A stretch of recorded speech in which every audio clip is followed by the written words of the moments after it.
Failure for me when I was at music school as a performance student was huge. It felt like every single performance or time I played in front of anybody, even if I was playing in front of just myself, it felt like any sort of mistake, or if my sound wasn't exactly what I wanted, was like a huge failure.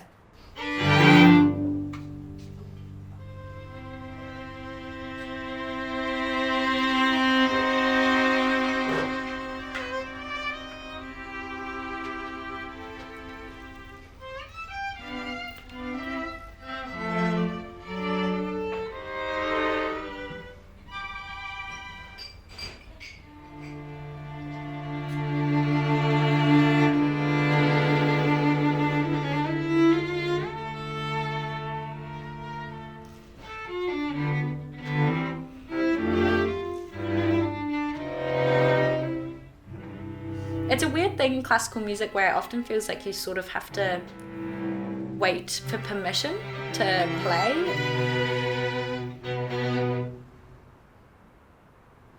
It's quite hard to feel like you have the right to just like put on your own performance. And I mean, that was just in my experience.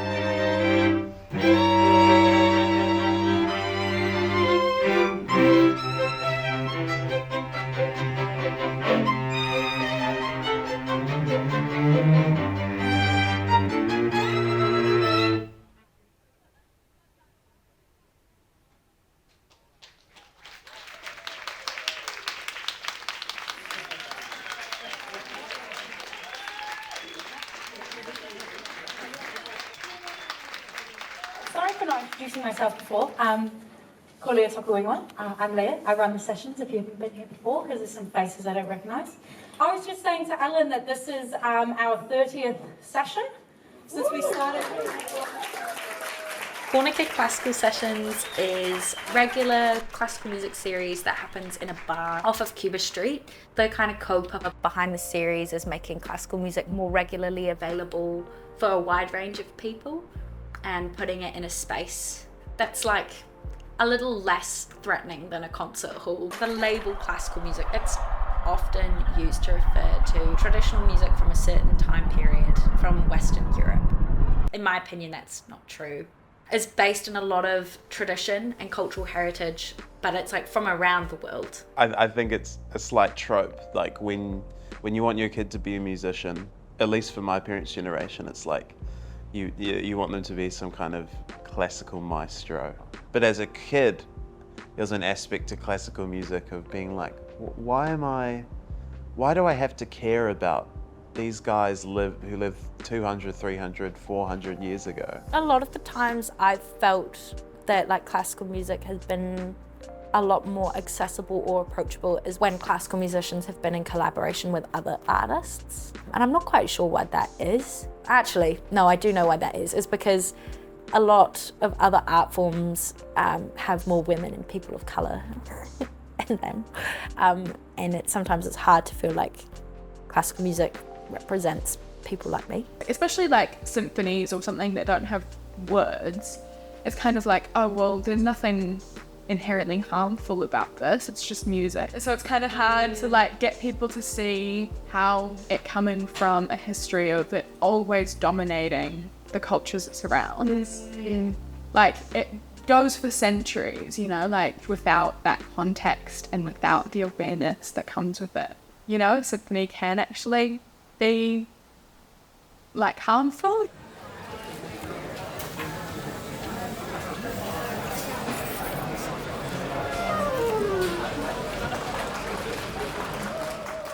This is a piece by Czech composer Leos Janáček, and the pieces shift between vividly remembered childhood scenes to the concurrent act of remembering. A key characteristic of Janáček's musical style is what's called motivic transformation. Certain themes echo throughout the work. I'm just going to ask Rebecca to play the theme that I play at the very beginning.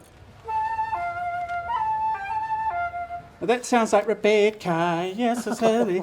So we've got that kind of childhood-like taunt, Mladi, Youth, by Leos Janáček.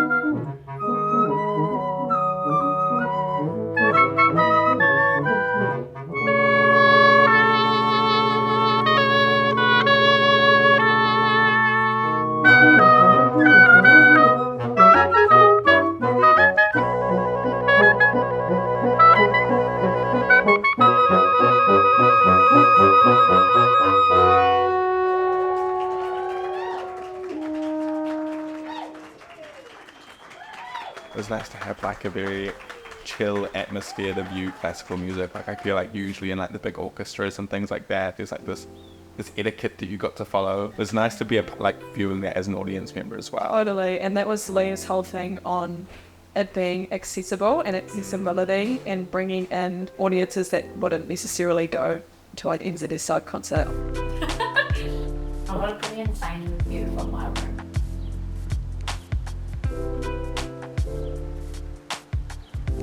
Pretty ridiculous.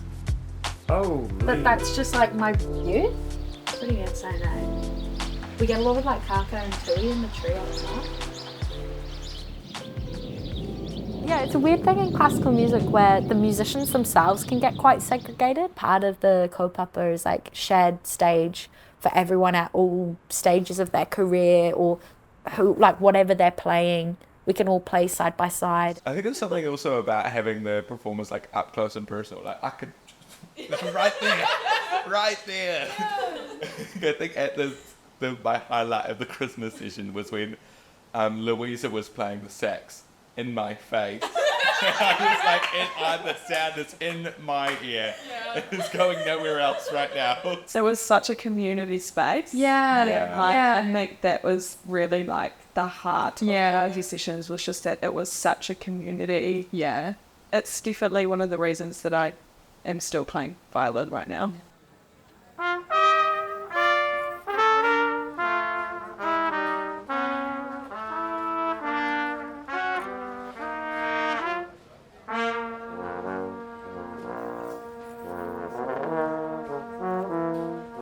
Yeah, there definitely are huge barriers in getting a career in the arts.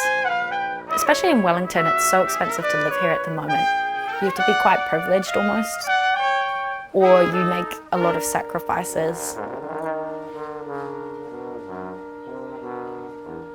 I think there are really good spaces in Wellington for like queer performers and like very like, it's not there's like a lack of gigs, but there's a lack of gigs that feel comfortable, which is probably the thing, as there's like a lack of spaces that I enjoy being in. Yeah. And so, Which is true for classical as well.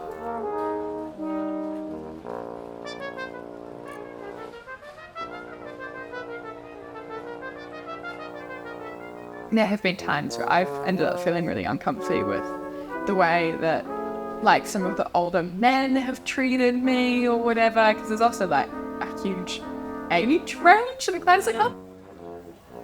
There are quite a lot of people who are quite conservative or traditional, because it is a traditional art form from Europe. Allah, this is the best. You get some of the colonizer types, but like...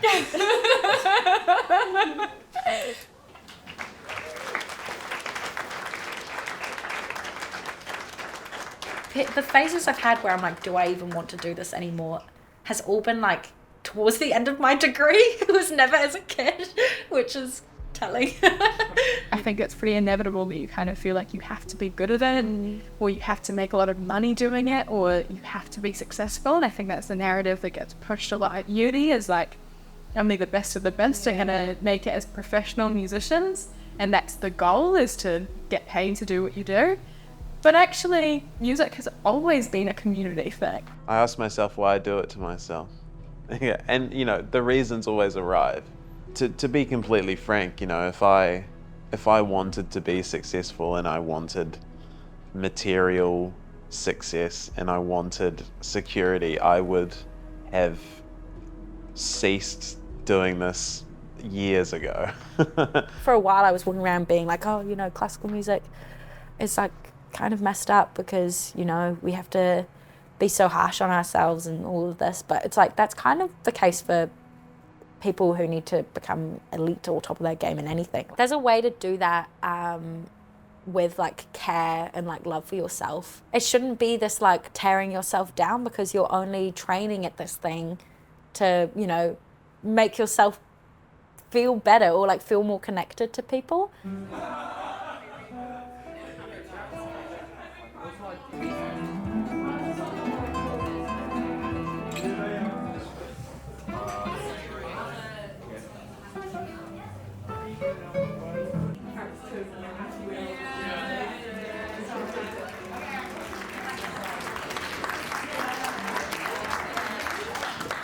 No, I can talk loudly. Cool.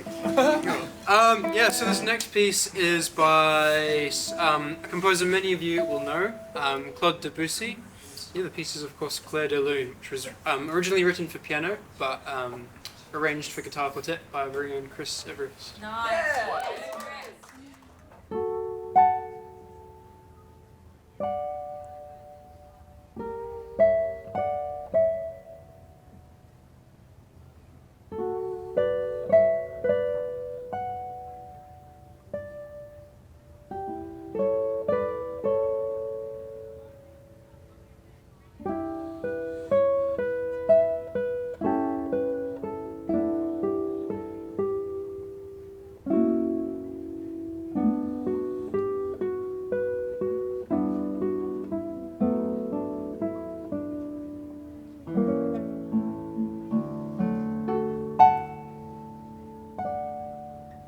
The purpose of like why we even play music in the first place. Yeah, it's not really talked about, which I think partly is because that's so personal. So it's like you can't teach that to people.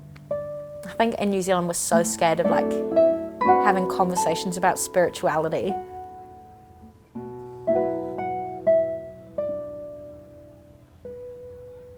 I think there has to be something quite spiritual about making art. Like not in like it can be in a religious way if you want, but like it doesn't have to be. You're always expressing something kind of bigger than yourself. To something, to someone else, to the land. Like there's so many things that art can represent. And I think maybe that's why classical music doesn't relate to people sometimes, because that like spiritual connection can often feel like it's missing.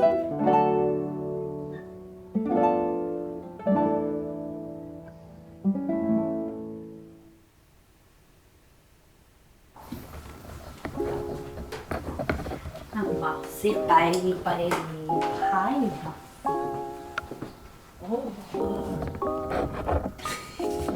Oh, thanks. It's gonna make me look crazy. Makes me look like a crazy lady. You smell good today. Nice job. I really want to move to New York. The scene there is just incredible. There's a master's program at this school called the New School in Arts Management and Entrepreneurship. How to be a leader in the arts, basically. And I'm waiting to hear back. This is off the record, but I applied for a Fulbright scholarship and I won't be able to tell you if I get it until like next year. They're real like secret about it. And then you have to get into a school. No, and you can chuck it in because it's like, you know, if it doesn't work out, like that's so fine as well. I think it, you know, keeps me accountable to like what I wanted, like what my plans were and like why they changed and stuff. I think me a couple years ago would have been like, I can't tell someone that I didn't get it, so I'll just not tell them that this is what I'm striving for. And it's also weird because like we all experience failure all the time in our personal and professional lives. So it's like one of the things that we can all relate to the most. So it's like, share it around. Share those failures around. Failure that I experience most, and it's a daily failure, is the failure that I encounter every time that I pick up a guitar or write a lyric. But it's a failure that keeps me going, and it's that I still haven't felt like I've said what I wanted to say. I haven't even gotten close, man. But that's the reason why I'm doing this. If I'd already written the perfect song, maybe I wouldn't be a musician anymore.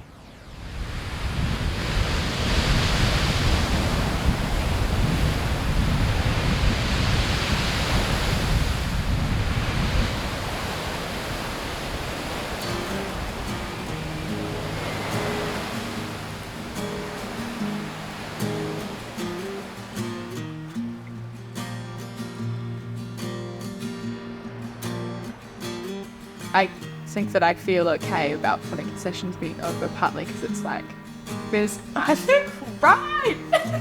There is such an awesome generation of like these young kids coming through and who are going to change the world. Yeah, 100%.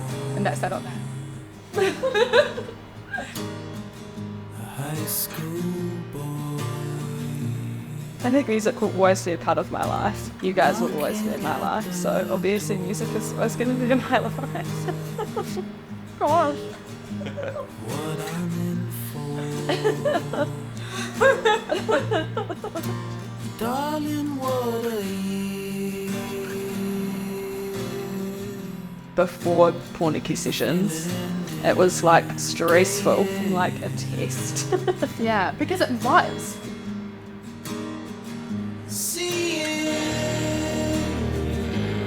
But now I feel like I can get up on the stage and it's not about that anymore, and it's about just making music.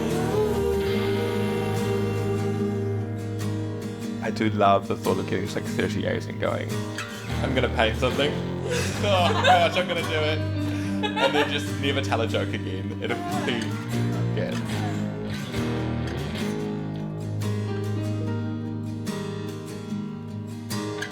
As an artist, failure is the whole point. Like if there's not a risk of things going wrong or things not turning out how you wanted, then you know you're sort of like doing it right.